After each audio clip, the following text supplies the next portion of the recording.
I had this thing about the decision coefficient, which is basically it's a fake math construct that articulates that people that make more decisions make more correct decisions, and that Interesting. if you assume that most decisions are reversible, then the speed of decision making is actually the number one gating factor of covering as much ground as possible and executing, which is sort of your point, Asit. And the thing that happened was that I adhered to that too long for decisions that were too big. The decision to get rid of chapters wasn't fully vetted and was really just something that I decided on my own in conversation with a few people on my team.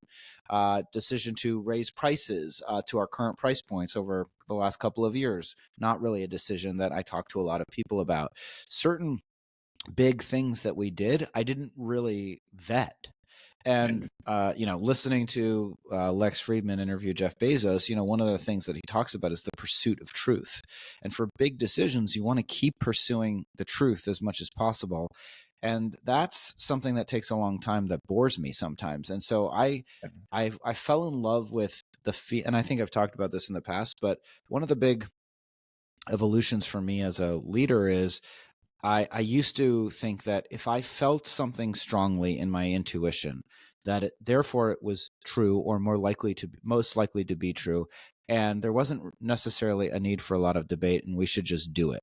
And so I was in search of, in the same way that if you never invest in the stock market, you might have an idea or two about some good companies, and when you invest, they do really well, and you think, oh my God, I'm really good at this. And then you start looking for that sense of conviction, and it can be it can be a red herring. It can be blinding to, it can be a false positive. So I fell in love with a sense of conviction. And I spent all my time looking for a sense of conviction, which isn't quite the same thing as looking for the truth. And that's why I wrote that post, because I think as you get bigger, you need to measure and weigh your decisions against the impact that they'll have on the business. If they're easily reversible, sure, speed is great. If they're not easily reversible, then be very fast about getting the data that you need to get to the truth. But for me, it was about moving off of this feeling of conviction, which I fell in love with. I love the feeling of being right, the feeling of all of the uncertainty in the universe had been eliminated, and I saw the bright, shining tunnel that I just needed to go through. And that can be misleading. And I never knew that it was misleading until I made a bunch of huge mistakes and realized that that feeling is not the only thing. It's not the trumping factor in a decision-making framework.